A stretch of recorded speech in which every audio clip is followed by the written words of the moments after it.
Hello, so this is the second video for creating an enduring material. In the first video, I showed how to create a conference series and to create an activity for an enduring material.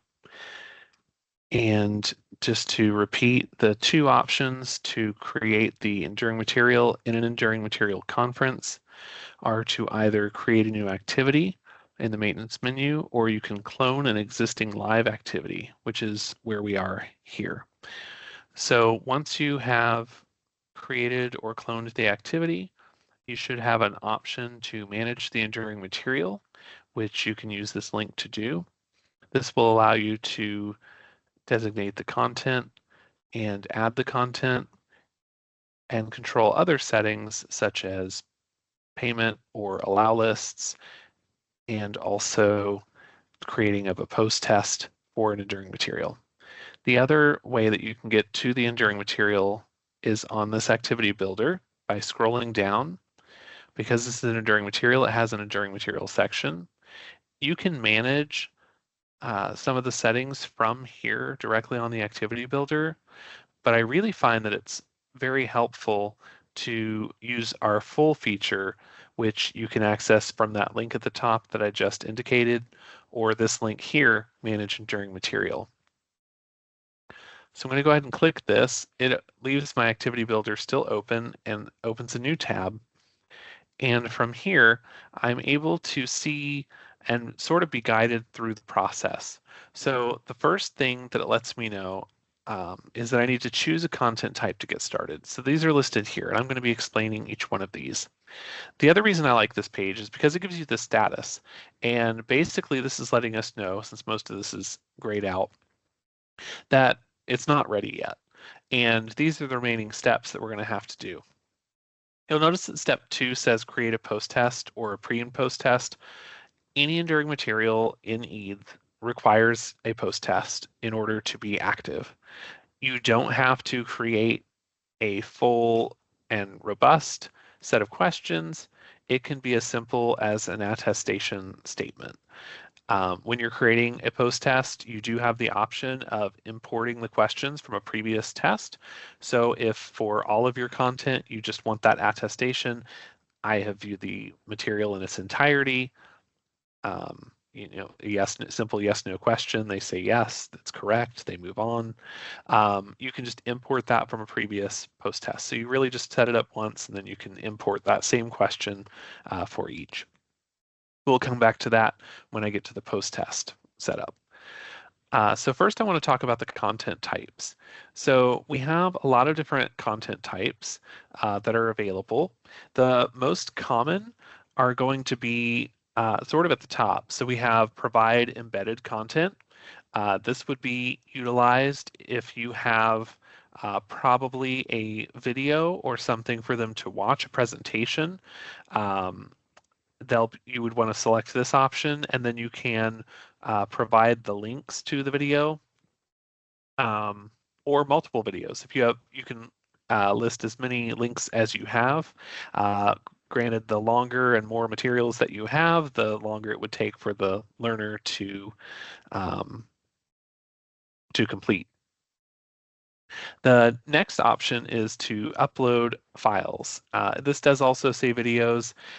This would be in the case that the video can't be embedded. I'll be talking more about that shortly. And for some reason it can't be embedded, you could add a link to it. So the one thing that I will mention with uploading any files and also embedding content, we host files, but each file has a size limit of 50 megabytes. It's not very large, so almost all videos will be larger than that. We don't host videos. We're not a video streaming platform. We're not set up that way. Videos are just going to stream better on a dedicated hosting site. So that's just not something we do. So you will need to find a host for any videos that you want to utilize. YouTube offers free options. If you're able to use that, if your organization allows that, you can set the videos to private, and people would not be able to go to YouTube and search and find your videos. And so you would just provide the link here, and that will be allowed to show the video. And I'll be showing you how to do that from YouTube later. There are other hosting platforms as well, some paid, some not. So you would just need to check what your organization allows and utilize the vendor that they will allow you to use. But mostly this upload files and videos is going to be for PDFs and other documents that you would have the learners to review before completing a post-test or accessing their certificate. The third option here is a hybrid if you want to both embed video content and also add some files as well. This could be supplemental materials or handouts, PowerPoint slides, other things like that. You can select this option here. The next two options are useful for when you don't want to have the content necessarily directly accessed from EADS. So you have participants will view materials outside of EADS. With this option, they'll be returning to EADS to complete a post-test before they also complete their evaluation and access their certificate. In all of these methods, the process is to complete the material, complete the content, and then if it's in EADS, complete a post-test. And then you have the option of having an evaluation that the learner would then complete, and then they can access their certificate. The difference between these two is if you don't want them to have a post-test, or if that post-test is going to be happening outside of EADS, then you would select this option. So in both of these options, the learner will be going outside of EADS to complete this. In most cases, you would probably be having them begin there. This could be an outside LMS. This could be something like Canvas, for example, where they would go and complete the material, and then they want to get CME credit. And so there will be a link provided for these options in which they would use to come back to EADS to complete the process. This next option is that you can set up a post-test, and that is considered the enduring content. What this means is that you could include in your post-test we have the ability to include photos, you can include text, and so perhaps they are reading through the material and then answering questions as they go. And so this is an option where you don't have necessarily content beyond the test itself. And then finally, if you have SCORM enabled for your organization, which is an additional add-on, then you would have the ability to upload SCORM content. So you would take your SCORM file, this is a zip file with all of the content, and you would upload this for your learners to be able to access. This is a more interactive format. For additional information about SCORM, please contact your solutions executive. So now let's look at these in a little bit more detail. So first I'm going to start with provide embedded content. So it's going to open up separately, and you can always change how this is managed later as well. So you'll have the drop-down available to you, and you can change the option. So if you start with one and then realize you want to add file attachments as well, you could go and choose this one. Or if you realize, oh, I selected embedded content, but actually it's an outside source, they're going to be managing it in another system first before they come to EADS to get their credit, you could always switch to one of these. I'm going to start with embedded content, and we start with an option to add the URL to material. So this is where you would put your URL that you want embedded. Now, the most important thing to note here, there's two. One, you need to provide the embed link. So for security precautions, websites generally don't allow their content to be embedded in another website unless it's specifically through an embedded link. So if you put the wrong link in here, then there's probably going to be, when the learner gets to the embedded content, they'll see the little window and it'll have a message saying that the content can't be displayed. This is because the website that you have that you've included the URL to is not allowing it to be displayed on our website. So you have to use the embed link that's provided. Nearly all of the video hosting should have an embed link. The two I'll be showing you are from YouTube and Vimeo, how to access those. But there are other formats, and again, you really want to make sure that you get that. The other thing to avoid here is don't post any code. So if you when I show you how to get the embed link, because the embed links and the embed information from a video hosting, they usually assume that you're putting it into your own website, and so they provide you all the code with which to do that. Eads is already handling that for you. All we need is the URL. So I'm going to show you how to grab just the URL and avoid the code. So let's first go ahead and do that. So I'm just going to navigate here to YouTube. I have one of our Eads videos pulled up. And so from here, you're going to go to the share option, and it's going to give you these methods of sharing. We want the embed option. So I'm going to go ahead and click that. It's going to pop up with the whole embed information, and you'll see this iframe information. These brackets indicate code. We don't want that. Unfortunately, unfortunately in our instance, when you hit copy, it's going to take the whole thing. You can't select the part we need just from here. So what I do recommend is that you take this and you put it into a program, probably a text editor, preferably something like Notepad. With the formatting off is great, but you'll just paste it into Notepad, and all we need is the part in between the quotes that starts with HTTPS. And you're just going to take that all the way either to the end of the quote, which would be here, or you can take it to the first question mark. This indicates, to get technical, a query string. We don't actually need that. So we can just copy this portion here. And I just did Control C for that. I'm going to bring back over, to my URL. I don't need that menu. And you'll put in the embed code here, and you'll click Add, and that's going to add this link. So you'll see that's added here, and you can still add additional links. So if you have additional videos that you want to link to, you can put those here, and they'll all display. To remove this, if you've made a mistake, you'll just go ahead and click the link, and that will delete it. I know it's tempting to click the trash can. Unfortunately, that doesn't work. You just click the link again to remove it. So for Vimeo, there's a similar function. You click share, and then it doesn't really tell you embed, but the code is the embed. So you would click that. It's going to come up with embed here. And again, it's going to give you that full code, and we don't need that. So you're going to hit copy. That's going to copy the whole thing. Again, I do recommend coming into your text editor, putting it in, and again, we're just looking for between the quotes. It's this SRC that stands for source.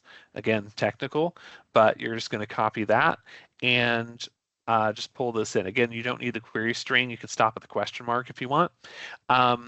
Also, the nice thing with Vimeo is it's always, or seems to be, or has been for years, player.vimeo.com/video, and you can just put the video ID. So like when you're viewing your video in Vimeo, you'll get the ID up here, and you can actually just take that. So whichever one of these ways works for you to do that, and you put that in, you click add. Now I have 2 videos here, and I can continue to add more if I need to. Moving on. We do have these options for your types that are in Eads to display a timer during content viewing. By saying yes here, that opens up a few more options. So one is the completion restriction. Generally speaking, we don't recommend to block their advance to the post test for a number of reasons, which I'll get into momentarily. But the 3 options you have, none, just means it's showing the timer and they know how much time they've spent on the material. It's sort of like make them think about the time that they're spending and make them realize that that is something that's being watched and recorded and can be seen, right? Just makes them aware. The next option, which you could utilize, is to require the learner to enter a reason for early completion. So if you choose this option, we're going to ask what is the number of viewing minutes required. So if you have like an hour-long video, for example, depending on whether or not they can speed up the content, some people like to listen at double speed and they're able to do that. You might make it 30 minutes if they're able to do that, or whatever amount of time you want. So if I put 60 here, they're going to have to spend 60 minutes on this video before they can move on. Otherwise, they'll have to enter a reason why they completed it early. This is a more friendly option when you're trying to restrict them. So we would recommend this before the final option, which is don't allow them to advance until the full amount of time has been spent. A lot of people really want to kind of tamp down the ability for learners to move on. There are a myriad of reasons why we would not recommend this. Generally speaking, this adds friction when learners have a technical problem, their computer restarts or updates, they get called away and they have to leave, their browser closes, whatever the thing may be that happens. When they come back and they aren't able to advance and they've already watched, half, 3/4 of the video, whatever it is, and now they have to sit there and wait for the 60-minute timer to count down, it can be very frustrating for learners. So you're able to use this. We created it by request, but we strongly recommend considering other options. I'm going to go ahead and remove the timer for now. And you can also customize the text before the content. By default, we just recommend Google Chrome to use it. But also, if we also provide a link to the materials as well. So if the embedded video is not displaying for whatever reason, they can always click the link to the video and it opens in a new tab, so they don't lose their place, they don't lose their timing, all of that. It opens in a new tab and they can view it. But if you wanted to customize the text before the content, this is what you would replace. So if you said yes, this becomes editable and you're able to do that. The expiration date by default will default to 1 year beyond the active date. In the previous video, I showed you when you're creating the activity, how to set that active date. And then the material by default will be active for 1 year. You would change this here if you want a different time frame. And again, you can go up to 3 years from the active date based on what the ACCME allows for the time frame for an enduring material. If you need to continue it further, you can either adjust your dates, which I wouldn't recommend based on your reporting, or you can duplicate the activity. So you can duplicate an enduring material. You would clone a live event, right? So you can duplicate an enduring material and you can then create a new instance of it. You can provide the estimated minutes for completion that shows on the landing page for the enduring material. And you can also customize the description. In my earlier video, I mentioned on our portal, there's a place for the description, and whatever you enter here will then show up for that material. And this can also be searched. So when they're searching keywords, this is also searchable for that. And then you can add a last review date. So if the content is, rapidly evolving, or there's the potential for that, or you just want to assure learners that this has been reviewed more recently, this also would show on the landing page for the content. And so this would default to today because this is when I'm setting it up. But you can set whichever date works for you, and you can always come back and update this later as well. I'm going to go ahead and save our progress here. If you don't save, we won't have these URLs. And if you make changes to these, if you come back later and edit this and you remove one and you're like, whoops, didn't mean to do that. If you close out, it'll still be there. It's not finalized until you click save.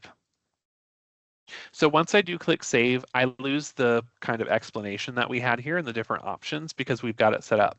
But you'll also notice that the status has changed. It's still letting us know what we need to do, and our remaining steps have changed from 4 to 3 because we completed the first step, and we can begin working on the further steps in this process. Before we finish there, I'm going to go ahead and show you how you could edit this information just briefly. So for example, again, if I had a content that I wanted to, a file, for example, that I wanted to display as well, I can change this to embedded content and file attachments. The file attachments are managed outside of this window here. So that there's that note to let you know. Again, you can come back through edit this information. I'm going to go ahead and click save. And this is now actually going to show me manage content file attachments. So this is where I would add content file attachments. This will pull suggestions from the material that it was cloned from. That's something else actually that I should mention just very quickly. The test, post-test for this must be set up through the enduring material or here. The tests and surveys would be an additional post-test for the activity or an additional pre and post-test or a custom survey. So this is going to be separate from the post-test for the enduring material. This is specific to the enduring material here. This would be additional items. Same with the file uploads. File uploads here is not the same as the file upload for the enduring material. So if the content is a file upload, you don't want to manage it here. You want to manage it through the enduring material. So it's just the same as our other file uploads. You'll give it a name, you'll give it a description, and then you'll select the file to upload. Again, it's that 50 megabytes max. That's probably not going to be enough for a video. However, if you have a large file that you want to include, some individuals embed videos or large pictures into their PowerPoints and blow up the size of those PowerPoints. If you need to include one of those files, you can also link from a file sharing site or file storage site, such as Dropbox, Google Drive, iCloud, things of that nature. So you can click here and it gives you the option to put a link and to describe the file type.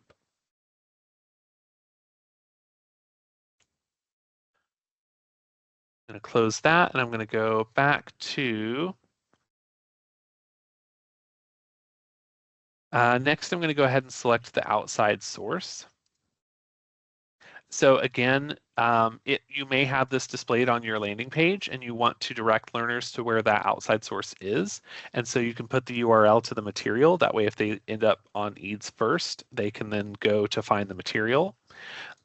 Generally speaking, for outside source and external LMS for content and tests, for both of these options, generally speaking, we would recommend that you don't have it publicly available and that you only have learners claim their credit by using the link that's going to be provided.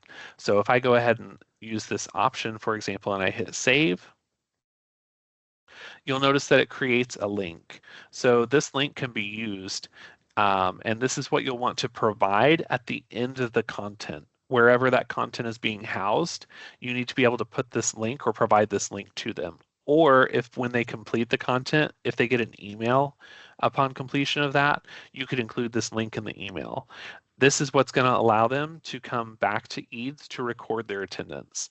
So the flow with this option is that they go to the outside source, wherever you have it hosted, they view the content, they do any tests that they have to do, they do all their requirements, and at the end, upon completion, when they're eligible for to earn the CME to record their attendance, this link is provided to them somehow by you, and they follow it back to EADS. They tell us who they are. They either create an account or they sign in with their existing account, and then they're able to complete an evaluation if you have one, or they can just access their certificate.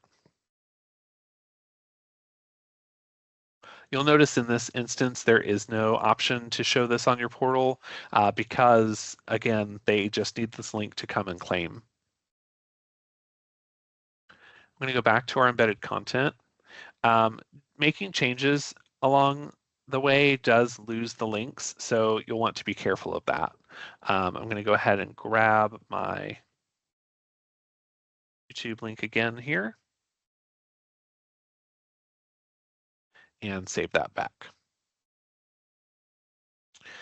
So that's most of the enduring material content types here. I want to move on to the advanced settings and setting up the post test.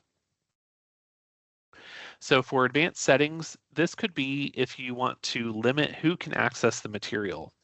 So there are a few options that are available here. One of those is pay options. So if you want to limit to the allow list, meaning you have a set list of individuals who can access the material, or if you have a payment set up, you want to set up a payment for it, then you can enable this here, and it's going to ask a few questions. Another thing that you can do is if when they are added to the allow list, whether by payment or by your staff adding them, if you want them to have access to other enduring materials, you can link these together. So for example, if you want them to pay one price for multiple materials, you can use this option to do that. This will be set up in an additional step. This is an important message. The default is going to be this event requires payment to view. Please pay through ease to participate and receive credit. So what you'll need to do is to set your message here. If it's a closed event and they need to contact someone to get access, you can include that message here. Whatever you want it to view.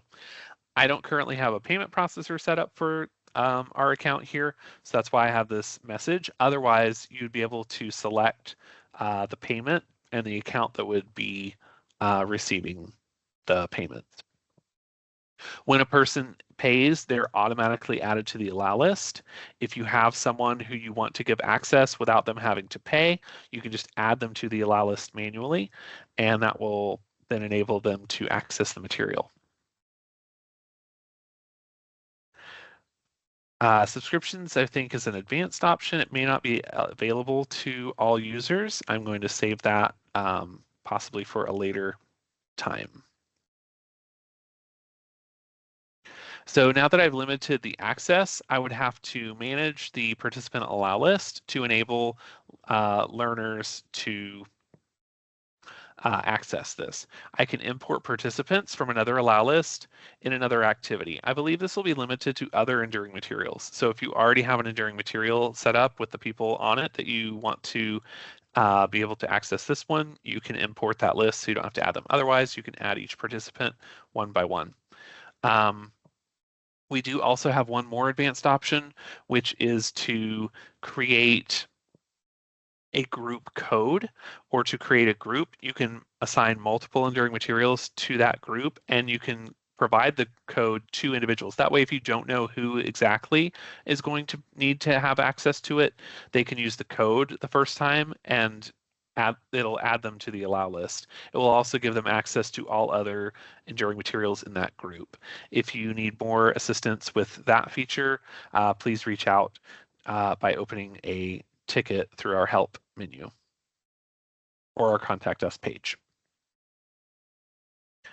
This opened in a new menu. I'm going to go back and I'm going to disable that allow list just so that we can see, not like that. I'm going to edit the advanced settings and I'm going to say no here. And then finally, to make our test active, as it says, we need to have a post test, or you can have a pre and post test. The pre and post testing needs are going to be the same questions. It's a way to measure the change between before the content and then after the content. So I'm going to go ahead and create a post test, and it's going to ask us how we'd like the test questions displayed. You can have all of the questions on one page, or you can have the questions one at a time in a series of steps.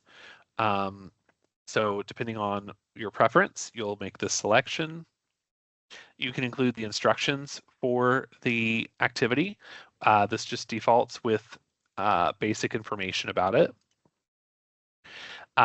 We've added some new options recently. So if you want to allow respondents to view how their peers answered, this gives you an example of how that would look, and you can enable that. If this is a graded test, you'll say yes here. And what is the percentage of correct answers required for a passing grade? So just like any other post-test in EADS, this is a similar setup. And you can also designate what the percentage of questions required to submit the test is as well. You'll go ahead and save these settings, and then you'll be able to add your questions. And again, as I mentioned, you can import test questions from another test. So if you've already created the questions in a prior activity, then you can pull from those. And again, this might be useful if you just want an attestation statement, and that's what you use each time, so that it would be quick. So I'm going to go ahead and click Add New Question. We'll just go ahead and set one up just to see how that process works. And I'm just going to do an attestation just to save us time, but we do have many different question types that you can use.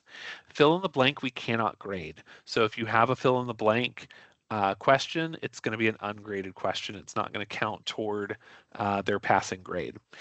Any other option we can you can mark as has a correct answer, and so you can select from any of these others, and they can be graded.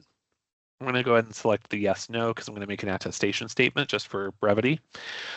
You'll go ahead and select a category, so you can categorize your questions if you'd like. You can add new categories. Since this isn't really a how-to on post-test, I'm going to kind of try to breeze through here. So you'll put in your question text, and I'm just going to say, I have viewed the entirety of the content. If it has a correct answer, you'll say yes. You can explain. You can add rationale behind the correct answer. You can add other resources for them to be able to view, and you can choose whether or not this is a required question. We'll go. So you can require specific questions in case you aren't requiring the 100% of the questions to be answered in order to submit, which I already am. And then you'll choose the correct answer. Since this is a yes, no, it's either yes or no. Otherwise, with the multiple choices, when you're adding the choices, there's a checkbox to indicate the correct answer. You can also provide hints to the respondent. You can provide photos. You can add text before or after the questions. These are all things to flesh out your test. So it can be pretty good with a lot of information that you want to provide, or it can be very limited depending on your needs. I'm going to go ahead and say done. We have our test question here, and it indicates the correct answer. We can go manage this, so we can edit it, or we could delete the question. We can continue to add new questions. But before we finish and before this activity can go live, we have to finalize and activate the test. Please note that when you click this button, you won't be able to make any more changes. So it's very important that you have all of your grammar, typos fixed, and the correct answers marked accurately before you finalize and have people start to do this, because otherwise you'll have to delete the whole test, you'll lose all responses, and you'll have to start again. So I'm going to go ahead and click finalize and activate test. You'll say yes, finalize the test, and this is what I thought. Until someone completes it, you have the option to deactivate and edit the test. But once someone has completed it, you won't be able to any longer edit the test. So please make sure that you've reviewed it. There's a very important step coming up to checking this first, which I'll mention here in just a minute. I'm going to click Return to Enduring Material Overview. We're going to see now that our status is ready. It's published. It's hidden right now because I've had the visibility turned off. You can turn it on here and it would appear on the portal. You can also toggle here to list this as a featured activity on the portal. We have several different links. We have a short link, so this is just a quick and easy link to get people. We have the direct link. This includes all the information that we need to get them to the correct activity, which is what this short link is kind of hiding. And then we have an HTML link. If you're going to embed it on your website, we provide you code similar to how we looked at with the embed information earlier. And then you have the preview link. This is very important and something that a lot of people miss. So the preview link is really useful when you want to see what the process looks like without actually completing the material. I believe that if you do it this way, you can still edit your test. So if you have your course director or whoever has set up your questions to go through and review, this is a great way to do it. The other very important use case for this is for your auditors or reviewers, especially the ACCME. When you're being audited for your reaccreditation, provide them the preview link, and there's a few reasons why. One, it doesn't require an account. It will walk them through the step to put in their name and email, and it'll look like they're creating an account, but an account won't actually be created. So just have them go through and do that. Also, if this activity was set up at the beginning of your reaccreditation, it may not be active when you're being audited any longer. And because of the 3-year rule, like I mentioned earlier, you may not be able to extend it such that the material would be active again. The preview link doesn't care about that. Even if it's an expired material, you can send the preview link to a person and they can still view it and review it. So this is the way that a person would see the entire process from start to finish without actually completing the material. So it's a very useful link to have. Just make sure that your actual learners aren't using it and expecting them to get credit. So very helpful here. We also have some statistics down here which will populate once people have completed it, and there will be some links, I believe, to view the post tests and things like that. I'll probably be covering that in another video. The other item that I forgot to cover is the keywords. So that's managed in the presentation. And if you have created an activity, a new activity, then when you're setting up the presentation, you'll see the keyword options. But if you cloned it from a live activity, the live activity didn't have keywords, so you would come back in and edit. So you can either click on the presentation title or you can click Edit Presentation. I'm going to go ahead and click here and you'll see the keywords box. And so you can enter keywords and then add them. Again, this is going to be something different than the title, the conference title, the speaker's name. So this could be other things, like, for example, if this meets a state mandate or something of that nature, you could add that here because it may not be indicated. It could be in the description. That would probably be a better place to put that, but you could also add it as a keyword if it weren't there. Another one is if there was a very specific topic or a very interesting topic maybe that was talked about within, that's not really a big part of the presentation. In this one, I'm just going to say COVID, just 'cause that's been a thing in the past. So I'm going to click add, and so you just do that for each of them. And so now if I were to search on the portal page, as I showed in the previous video, I could search COVID and this would pop up with information.